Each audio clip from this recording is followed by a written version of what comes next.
What's up, y'all? It's your boy Sean P back again for another edition of Hip Hop Roundtable Reviews.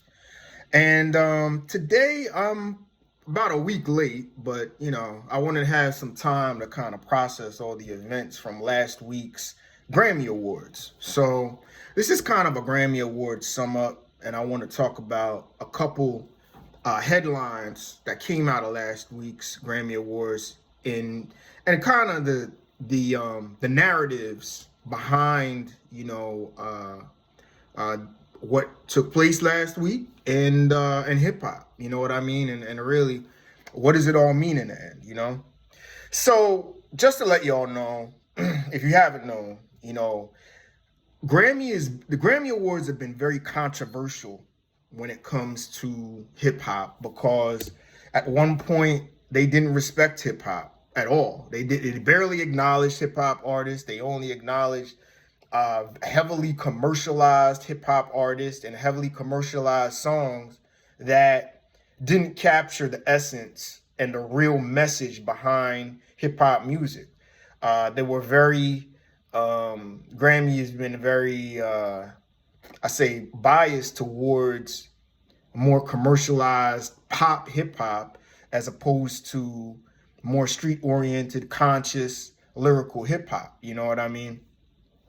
So with that in the backdrop of everything, a couple of key things happened last week. First, I want to talk about Killer Mike and how he not only won one Grammy for Best Rap Album of the Year in Michael, but he won two other Grammys for Best Rap Song and Best Rap Performance. In which he beat out some pretty heavy hitters. He beat out Nicki Minaj and Ice Spice. He beat out Drake and 21 Savage. He beat out Travis Scott. He beat out a lot of the household names, if you will, in mainstream hip hop.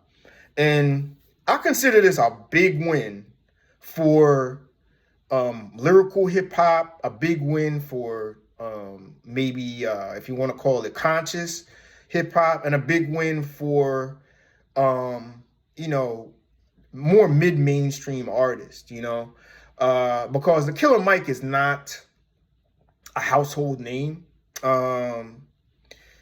He's not, doesn't carry the clout of the Atlanta rappers like a T.I., like a Future or what have you. But he has gained respect among real hip hop audiences, I know there was some controversy over, I think his name is Kai Cheat or something like that. I believe he has a very big following on TikTok and the streaming platforms. Nicki Minaj recently went over to do his podcast. But the thing about that is that, excuse me, is that he basically called out and say, who the hell was Killer Mike? You know what I mean? And this kind of shows like the disparity with, real hip hop audiences and traditional hip hop audiences and the mainstream, because now this podcaster, he's only about 24, 25 years old, and he's catering to a TikTok generation. So if you don't have a TikTok dance associated with your hip hop, it doesn't exist to him. And for people like that, just to get that topic out of the way, I don't want to use age as an excuse. You know what I mean? You need to go out and listen to all forms, to respect all forms of hip hop. And for him to be ignorant to that, I think is a little bit disingenuous, because I don't care how young you are, do your research, go listen to his album. You know what I mean? But it goes to show the issue in hip hop today, where hip hop is very compartmentalized. People in the 25-year-old age group aren't going to give respect to the OGs, even Jay-Z's stature. You know what I mean? But I think that's very disingenuous, because me, myself, I'm 43. I still listen to Travis Scott. I listen to Future. I listen to drill artists like Fabio Foreign and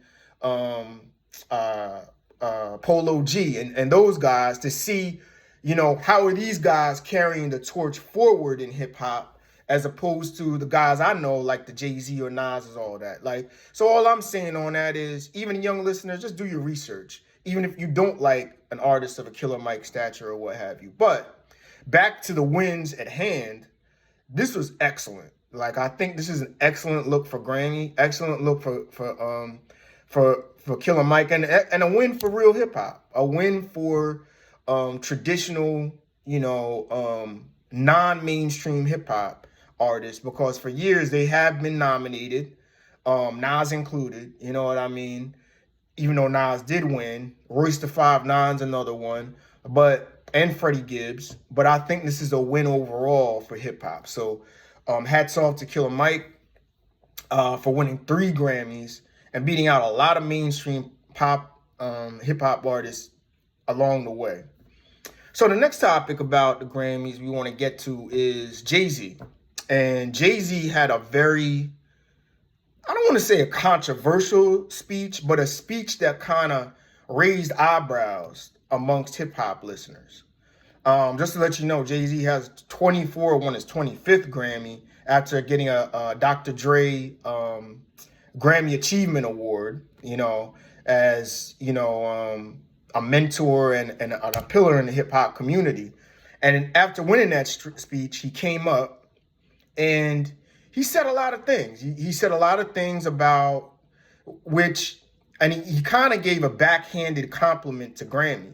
Even though he's winning an award, he came out and said, well, I got to be honest with you, like, even though I'm winning something, I think it's a little bit, you guys on the Grammy side have been a little bit disingenuous. You put artists in that don't belong, number one.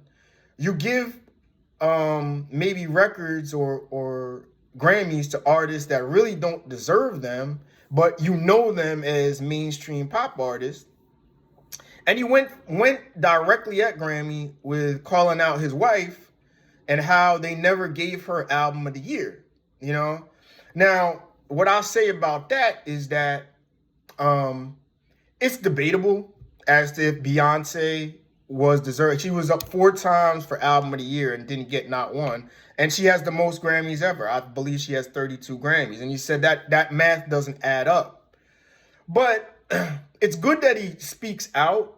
But in objectively looking at that, outside of maybe Lemonade and Beyonce's earlier work, I don't know if, and I had to look at the categories if she was deserving of that. But there have been other albums up, Out to Pimp a Butterfly, to name an example, of hip hop and R&B albums that deserved album of the year. The last one to win that was Lauryn Hill back in 1999. So that's 25 years ago. You know what I mean? So in the end of the day, like, excuse me, Jay-Z had a very poignant speech, and it raised heads, and it brought up the argument of, well, we should boycott the Grammys because they still don't give respect to our icons like a Beyonce like they should. But they'll easily give something to a Taylor Swift, you know what I mean? Or the household pop names, even if they're not deserving, just because we know them, you know what I mean? Or they're well known. And they don't even show hip hop, the hip hop best rap album on the main award show. They show that in the pre-show before regarding those type of artists. So they don't even really acknowledge hip hop like that, even though a good portion of the performances were hip hop performances. Travis Scott performed. I think Burna Boy performed as well and brought out Brandy. Excellent performance from him too. But nevertheless, see, this is the problem. Like, I heard a lot of we got to boycott Grammy narrative again. After Jay-Z said, listen, as much as they kind of mix up the categories and that Grammy doesn't always get it right, we got to keep going. Keep attending, keep going, and keep putting the pressure on them as being the number one music genre in the world. But see, this is my thing to the people that say boycott the Grammys. What does boycotting the Grammys get these artists in the end of the day? I just want to know, because I think it's very hard to do that today, because Grammy is the only prestigious award in music. It's the number one appreciation of all music listeners to say you are a Grammy nominated artist. So even if you don't win, it's still good to show up, because I'm going to go one step further. If you're an artist like Victoria Monet, who's a new school artist on the way, Coy Leray, who's another one, Ice Spice, do you really think that their managers and their publicists are saying, no, boycott the Grammys because you may not win and you have to make an example of hip hop?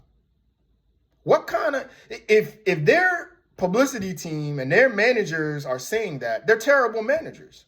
They're terrible, because in the end of the day, a Grammy Awards, whether it's the red carpet, whether it's a performance, whether they show them on the screen, that's, how many 1,000 million streams for them. That's exposure. That's that's an ultimate cosign.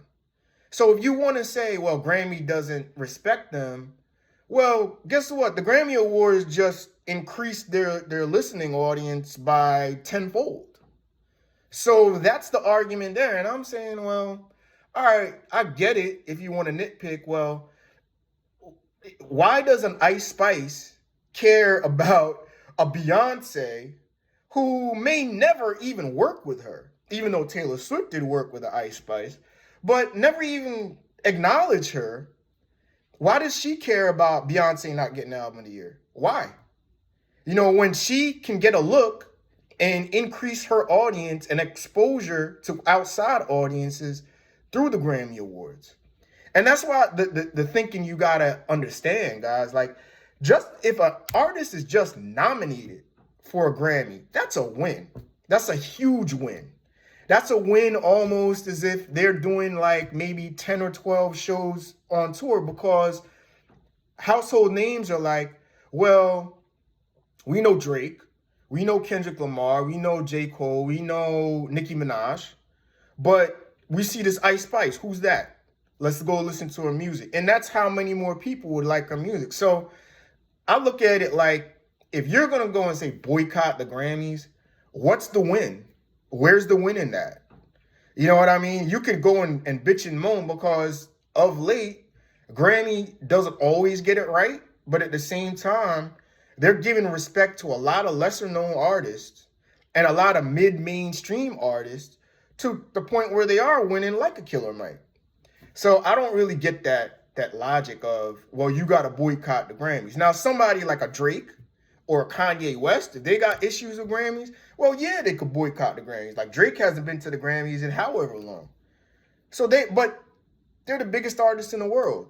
You know what I mean? They're not an Ice Spice who's just coming in this game, or a Victoria Monet who's winning and is a newcomer to this situation. So I don't get the boycott the Grammy not stuff. Like, I get, is there a race stereotype? Is there a stereotype toward the music that really portrays our culture?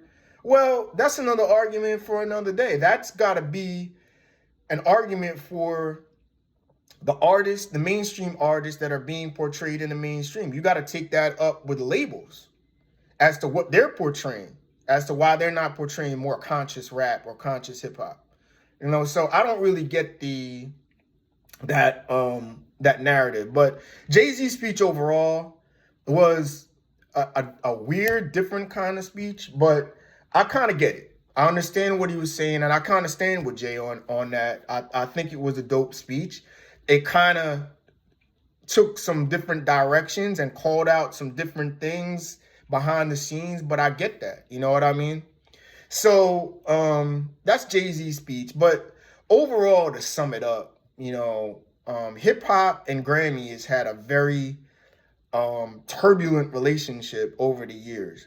But I will say that I think Grammy is getting better with acknowledging hip hop, especially in the nominations.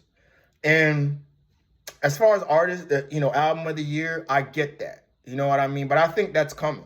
Because hip hop's the number one genre of the world, and there's so many different offshoots of hip hop now, from reggaeton to